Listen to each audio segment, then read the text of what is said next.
So welcome to another episode of medicine unmasked. आज का topic is very close to my heart. I have been personally asking this question myself. कई बार मेरे जहन में question आता है। दो इंटेंसिव केयर की प्रैक्टिस करते हुए कई सालों हो गए।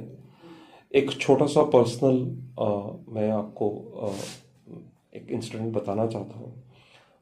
करीबन नवंबर 7 नवंबर 2017 की बात है। I still remember my mother was going through some treatment and she said to me one day that if I needed she needed to be put on a ventilator, then she does not want to go on the ventilator. That time there was a lot going through my mind. मेरे समय में बहुत सारे question थे उनके treatment को लेकर, but ये क्वेश्चन मुझे रह के आज भी महसूस होता है कि वाई वी स्टिल थिंक, और ये एक कॉमन सोशल स्टिग्मा है about patients being on ventilator in critical care and in hospitals. So आज का topic is again very relevant in today's environment, in the practice of critical care and for the general population as well. So welcome Dr. Gitesh, Dr. Amit. My first question is to Dr. Gitesh. So Dr. Gitesh, healthcare professionals critically ill patients में ventilator support कब शुरू करते हैं और ये कैसे decide होता है कि पेशेंट को वेंटिलेटर की ज़रूरत होगी?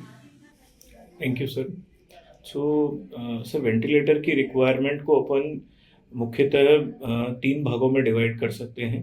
पहले वो पेशेंट होते हैं जिनको रेस्पिरेटरी फेलियर है, मतलब जिनके लंग्स काम नहीं कर रहे। तो लंग्स का काम होता है कार्बन डाइऑक्साइड और ऑक्सीजन का शरीर में संतुलन बनाए रखना। तो वो काम अगर लंग्स नहीं कर पा रहे हैं, रेस्पिरेटरी फेलियर है जो कि सीवियर है, जो नॉर्मल ऑक्सीजन सपोर्ट या नॉन इन्वेसिव वेंटिलेशन से मैनेज नहीं हो पा रहा है, तो उनको मैकेनिकल वेंटिलेशन की ज़रूरत होती है। दूसरे तरह के पेशेंट्स वो होते हैं जिनको न्यूरोलॉजिकल प्रॉब्लम्स हैं, जो अपना एयरवे मेंटेन नहीं कर पा रहे हैं, मतलब जो अपना सांस का रास्ता है उसमें रुकावट है या रुकावट आने की आशंका बहुत ज़्यादा है। तो ऐसे मरीजों को सांस की नलकी डाल के वेंटिलेटर पे लेने की आवश्यकता होती है। और तीसरे मुख्य तरह के मरीज होते हैं जिनमें सिक्रीशंस बहुत ज़्यादा होते हैं, वो अपने सिक्रीशंस नहीं निकाल पा रहे हैं, तो उसमें हमें एयरवे टॉयलेटिंग के लिए वेंटिलेटर सपोर्ट की या एयरवे की ज़रूरत होती है, और उसके बाद हम पेशेंट्स को वेंटिलेटर सपोर्ट पे रखते हैं। अब इसकी टाइमिंग को डिसाइड करने के लिए हमारे पास बहुत सारे पैरामीटर्स होते हैं जिससे हम सीवियरिटी ऑफ रेस्पिरेटरी फेलियर को गेज करते हैं। हम पेशेंट को क्लिनिकली एग्जामिन करते हैं, उसके पैरामीटर्स, रेस्पिरेटरी रेट क्या है, वर्क ऑफ ब्रीदिंग क्या है, ऑक्सीजन का लेवल क्या है, SpO2 जो हम पल्स ऑक्सीमीटर से नापते हैं, उसका सेंसोरियम कैसा है, उसके एयरवे मेंटेन कर रहा है या कॉफ कितना एडिक्वेट है। देन हम कुछ इन्वेस्टिगेशंस करते हैं जिसमें ब्लड गैस एनालिसिस सबसे कॉमन और पॉइंट ऑफ केयर टेस्टिंग है जो तुरंत हमारे पास अवेलेबल होती है। तो इन सारे पैरामीटर्स को, नंबर्स को और असेसमेंट को देखते हुए हम डिसाइड करते हैं कि पेशेंट को कब हमें वेंटिलेट करना है। इसमें आम पब्लिक के लिए इम्पॉर्टेंट मैसेज ये है कि कई बार हमें बताया जाता है, डॉक्टर बताते हैं कि इसको तुरंत वेंटिलेटर पे देने की ज़रूरत है। सो क्रिटिकल केयर या किसी भी चीज़ में टाइमिंग बहुत इंपॉर्टेंट है, तो हम अपना टाइम वेस्ट ना करें और ये डिसीजन टाइमली लेना ज़रूरी होता है। So decision, I think decision लेने का कम्युनिकेशन है, उसको कैसे हम सिंपल कर सकते हैं, आई थिंक ये भी बहुत इम्पोर्टेंट है, ताकि एक फैमिली जो है, एक कॉमन लेमैन जो है, वो इस डिसीजन से या इंफॉर्मेशन से अपने रिलेटिव के लिए या अपने लव्ड वन के लिए बेटर डिसीजन ले पाए। सो थैंक यू डॉक्टर गितेश। मेरा सेकंड क्वेश्चन डॉक्टर अमित से है। सो अमूमन ऐसा लगता है और कि and with your experience of practicing critical care for such a long time, so my question has two parts, Amit. Is the use of ventilator painful for patients? क्या जो patients ventilator पे होते हैं, is it very painful for them? क्या वो दर्द महसूस करते हैं? And हाउ आईसीयू प्रैक्टिस या क्रिटिकल केयर की प्रैक्टिस या नॉर्मल हॉस्पिटल प्रैक्टिस में हम ऐसा क्या करते हैं, क्लिनिशियंस ऐसा क्या करते हैं ताकि हम पेशेंट्स को वेंटिलेटर पे कंफर्टेबल रख पाए? बेसिकली देखिए, जब भी वेंटिलेटर, ये बहुत कॉमन टर्म है बेसिकली कि पेन होता है वेंटिलेटर, ये जनरल पब्लिक में भी यही दिमाग में आता है कि वेंटिलेटर पे जो भी जाता है उसको पेन होगा, दर्द महसूस होगा। तो ये अब कोई भी चीज़ अगर शरीर में आपके मतलब बाहर से हम डालेंगे तो डेफिनेटली कुछ पेन तो रहता ही है। बट ये है कि अब आजकल जो आईसीयू की जो प्रैक्टिसेस है उसमें बहुत सारी ऐसी दवाइयाँ मौजूद है जिसमें हम तरह तरह के सेडेशन देते हैं, हम एनाल्जेसिया देते हैं। तो उनका हम बेसिकली मिक्स करते हैं, हम उनको मिश्रण यूज करते हैं, हम एक तरह से सेडेशन भी दे रहे हैं, एनाल्जेसिया भी दे रहे हैं ताकि पेशेंट को कंफर्टेबल हो सके। और उसको मेजर करने के लिए हमारे पास अलग अलग स्कोरिंग सिस्टम होते हैं। तो हम डेली क्या करते हैं, हम स्कोरिंग करते हैं कि उसमें 0 to 10 होता है, किस कैटेगरी में पेशेंट आ रहा है, क्या उसको पेन महसूस हो रहा है या नहीं हो रहा है। तो उसका बहुत अच्छी तरह से ध्यान रखा जाता है और उस दवाई की मात्रा को उसी अनुसार बढ़ाया या घटाया जाता है ताकि मरीज कंफर्टेबल रह सके। तो ये बेसिकली गलत धारणा है। मरीज को अगर हम दवाइयों का अगर प्रॉपर यूज करेंगे तो वो डेफिनेटली उनको प्रॉपर केयर मिलती है और दर्द का महसूस नहीं होता है। मेरा एक क्वेश्चन और आपसे है, दोनों से है। तो एक कॉमन कंसेप्शन ये है, जब भी मैं पेशेंट रिलेटिव्स मेरे पास में आते हैं या कोई रिलेटिव जिसका कोई फैमिली मेम्बर आईसीयू में एडमिट होता है, तो सबसे पहले क्वेश्चन ये होते हैं, बहुत सारी लाइंस होती हैं, ट्यूब्स होती हैं, फेस पे स्वेलिंग आ जाती है, पेशेंट शायद हम जो दवाइयाँ जिसको हम मसल रिलैक्सेंट बोलते हैं वो यूज़ करते हैं, तो पेशेंट ऑब्वियसली मूवमेंट नहीं कर पाता है। तो जस्ट जनरली आप अपने रिलेटिव ही क्वेश्चन पूछते हैं स्वेलिंग के बारे में, ट्यूब्स के बारे में, और ये पेशेंट मूव क्यों नहीं कर रहा, तो what is that science is doing, या ये क्यों ज़रूरी है ये सब करना पेशेंट के कंफर्ट के लिए या पेशेंट की सेफ्टी के लिए? तो I just want to know your views first, Gitesh, and then अमित's व्यूज। सो देखिए, कुछ ऐसी मेडिकल कंडीशंस होती हैं जिनमें हमें पेशेंट को डीपली सिडेट और पैरालाइज करना पड़ता है। जैसे कुछ पेशेंट्स को अगर सीजर्स आ रहे हैं जो वेंटिलेटर पे हैं, तो उनको हमें दवाइयाँ, कुछ सीवियर रेस्पिरेटरी फेलियर वाले, सीवियर एआरडीएस के पेशेंट्स हैं, उनमें हमें पेशेंट को सिडेट पैरालाइज करके रखना पड़ता है। So it is basically the medical condition जो ये डिक्टेट करती है कि पेशेंट को किस लेवल पे सिडेशन और मसल रिलैक्सेंट दिया जाए। जैसे डॉक्टर अमित ने पॉइंट किया कि we have validated scoring systems to measure the requirement of sedation और analgesia for a particular patient. इसमें जो आम पब्लिक में धारणा है वो ये है कि भाई हमारा पेशेंट जिंदा है, नहीं है। उनको ये भ्रांति हो जाती है कि भाई पेशेंट को मृत है और फिर भी मशीनों पे रखा हुआ है। तो ये कुछ फिल्मों में भी दिखाया गया है, जो कि हमारे जैसे चिकित्सकों के लिए बहुत ही मतलब अच्छी बात नहीं है। We condemn it. बट तो उसके लिए मोस्ट इफेक्टिव जो तरीका है वो कम्युनिकेशन है with the doctor team.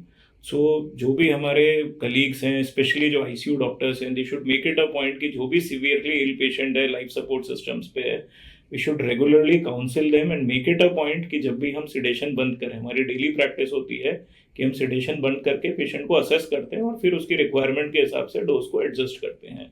So at the time जब भी हम सिडेशन बंद कर रहे हैं, वी शुड ट्राई कि अटेंडेंट को हम उस टाइम उनसे मिलवा सके ताकि उनकी एंग्जाइटी अपने आप खत्म हो जाए कि भाई पेशेंट ठीक है, होश में है, नहीं है।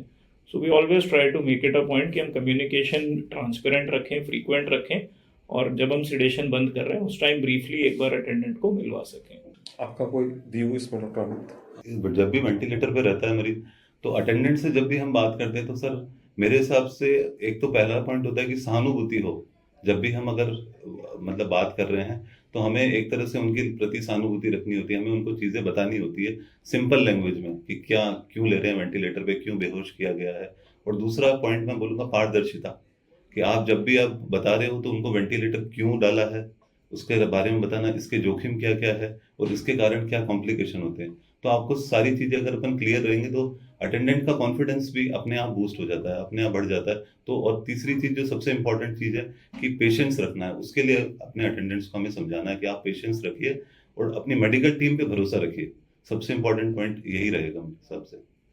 सो थैंक यू। आई थिंक आप दोनों ने communication, then patience, empathy towards relatives, and continuous transparency and continuing to explain the relatives. हम उनसे बार बार या आई थिंक मीटिंग्स में या डेली मीटिंग्स में अपडेट करते रहें, तो इसकी इम्पोर्टेंस को आई थिंक आपने हाईलाइट किया.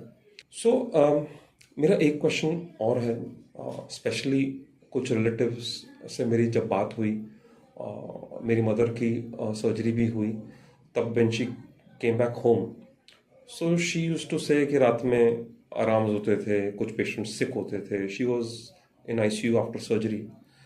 सो क्या साइकोलॉजिकल इफेक्ट वेंटिलेटर पे होने का मरीजों में होता है? And is it common that patients और relatives tell you sometimes that कुछ साइकोलॉजिकल इफेक्ट आता है, and how do you manage them in a critical care environment? Sir different तरह के एनवायरनमेंट में डिफरेंट तरह के पेशेंट्स में एंजाइटी और डिप्रेशन और उसकी जो सीवियर फॉर्म है that is post traumatic stress disorder, तो इन सबको इंसिडेंस देखा गया है डिफरेंट डेटा में, but the overall incidence is somewhere between 30 to 50%. मतलब हर 10 में से 4-5 मरीजों को ये प्रॉब्लम आती है. ज़्यादातर मरीजों में ये प्रॉब्लम बहुत सीवियर नहीं होती और with time with proper emotional and social support patients इससे रिकवर कर पाते हैं.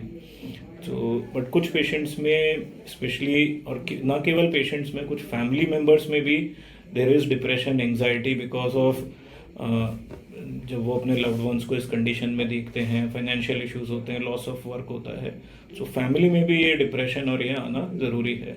सो इसको हम पोस्ट इंटेंसिव केयर सिंड्रोम बोलते हैं इस प्रॉब्लम को, जिसमें हमें फैमिली को और पेशेंट को दोनों को एड्रेस करना है. तो इसके लिए हम पेशेंट को एंग्जाइटिक्स देते हैं इनिशियली. पेशेंट को एक फेमिलियर एनवायरनमेंट में हम रख सकते हैं जिसमें उसके अटेंडेंट्स को, जैसे जो लॉन्ग टर्म पेशेंट्स आईसीयू में रह रहे हैं हॉस्पिटल में, उसमें हम रूमिंग इन कर सकते हैं अटेंडेंट्स की, स्पेशली पीडियाट्रिक और एल्डरली पेशेंट्स में.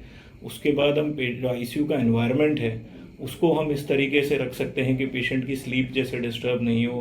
अलार्म्स को पर्सनलाइज करना, पेशेंट की कंडीशन के हिसाब से उनका वॉल्यूम कम करना, लाइट्स डिम करना, कुछ म्यूजिक थेरेपी, पेशेंट्स को अर्ली मोबिलाइज करना so that they don't go into delirium. Sedatives को हमको उस तरह के पेशेंट्स सेडेटिव्स यूज़ करना, दवाइयाँ यूज़ करना जिससे डिलीरियम ना हो. So there are lot of things which we can do to avoid these things. But उसके बाद भी इंसिडेंट होता है तो उसके बाद डिस्चार्ज के बाद फॉलोअप होता है जिसमें हम इसको असेस करते हैं. अगेन इसके लिए डायग्नोस्टिक और स्कोरिंग सिस्टम्स हैं, and then if required we give them medicine. अगर केवल काउंसलिंग और साइकोलॉजिकल सपोर्ट से नहीं हो रहा है then they may need medicine for a few weeks to months to come out of this situation. So thank you for explaining very well, and I think आपके experience से और मेरे एक्सपीरियंस से मुझे ऐसा लगता है कि science is advancing in this area. Now there is a lot of focus on patients well-being, psychological well-being. Well-being पे तो था ही, psychological well-being पे बहुत फोकस. डॉक्टर अमित, कई बार कुछ रिलेटिव्स फ़ोन करते हैं, मुझे फ़ोन करते हैं कि सर हम किडनी की प्रॉब्लम से, या हम कोई पेट संबंधित प्रॉब्लम से, या कोई ट्रॉमा के पाँव का ऑपरेशन था, या कोई बड़ी सर्जरी थी, उसके कारण से डॉक्टर ने कुछ दिन के लिए पेशेंट को वेंटिलेटर पे रखने के लिए रिकमेंड किया. It is very difficult for a ले पर्सन टू अंडरस्टैंड. जैसे डॉक्टर गितेश ने बताया कि न्यूरोलॉजिकल प्रॉब्लम है, सांस की प्रॉब्लम है, and I think with COVID a lot of people have come to understand oxygen की कमी से भी वेंटिलेटर की जरूरत पड़ती है. But how do you explain, अगर ये नॉन रेस्पिरेटरी प्रॉब्लम हो, नॉन न्यूरोलॉजिकल प्रॉब्लम हो, वेंटिलेटर की ज़रूरत क्यों पड़ती है? और एक कॉमन ले पर्सन को आप कैसे समझाएंगे कि why sometimes we need ventilator support even outside the respiratory failure domain of medical care?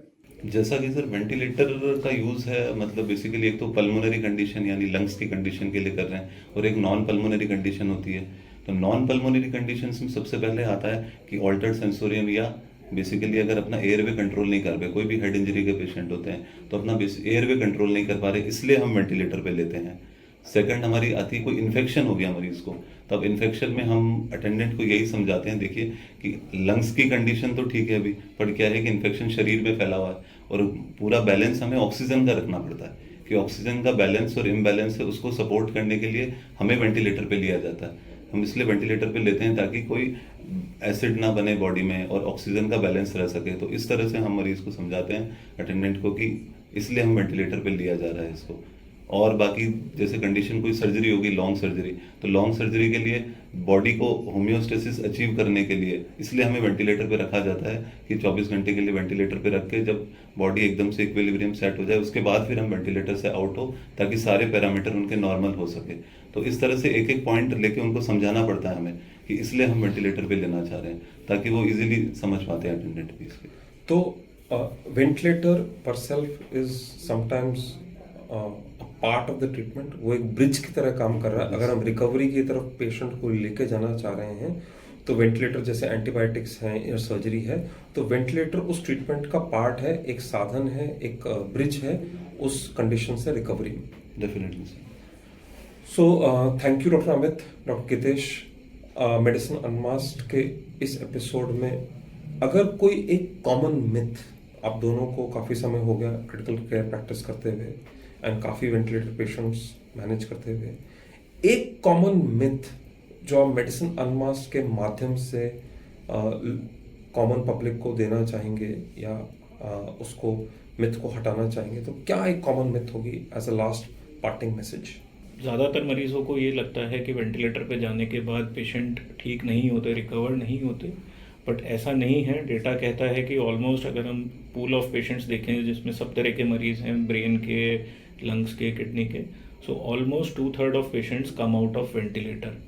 So with modern medical care, with structure, good medical care, 2/3 मरीज ठीक हो सकते हैं। इसमें सबसे तो आप अपने जो भी आपके डाउट हैं, जो आपकी एंग्जाइटी है, वो होना स्वाभाविक है मरीज़ के रिश्तेदारों में, बट उसके लिए आप अपने डॉक्टर से बात करें और डॉक्टर में भी जो आईसीयू क्रिटिकल केयर स्पेशलिस्ट से संपर्क करें, तो वो आपको इसके बारे में सबसे सटीक और सही जानकारी दे पाएंगे। Thank you. अमित, एनी? अब यही सबसे कॉमन मिसकंसेप्शन है सर कि वेंटिलेटर पे गए और वापस नहीं आए, यही जनरल पब्लिक में रहता है। तो इसमें जो रिसेंट जो डाटा है, तो वो क्रिटिकल केयर मेडिसिन जर्नल है, उसका डाटा है कि जो ARDS के मरीज जो भी वेंटिलेटर पे गए उसमें 50 to 60% वेंटिलेटर से आउट आ गए। और जो ICMR जो इंडियन डाटा है वो ये बोलता है 70% पेशेंट जो वेंटिलेटर पे गए और प्रॉपर टाइमिंग से वेंटिलेटर पे डाला और दूसरा ट्रीटमेंट हमने दिया तो वो वापस वेंटिलेटर से आउट आ गए। और ये दूसरी कंडीशन थी, जैसे सेप्सिस में लिया, इन्फेक्शन में लिया, निमोनिया में लिया, तो ये डाटा अपने आप में ही हमें बताता है कि कोई ऐसा नहीं है कि वेंटिलेटर पे जाने के बाद में मरीज वापस नहीं आता। और सबसे इंपॉर्टेंट मैसेज कि अपनी मेडिकल टीम पे आप भरोसा करिए। सो thank you doctor Gitesh, thank you doctor Amit. It's a very complex problem, but हमने कोशिश करी कि आज मेडिसिन अनमास्क के माध्यम से हम लोगों ने कुछ मैसेज पहुंचाने की कोशिश करी। I hope you like it and have a happy new year. Thank you.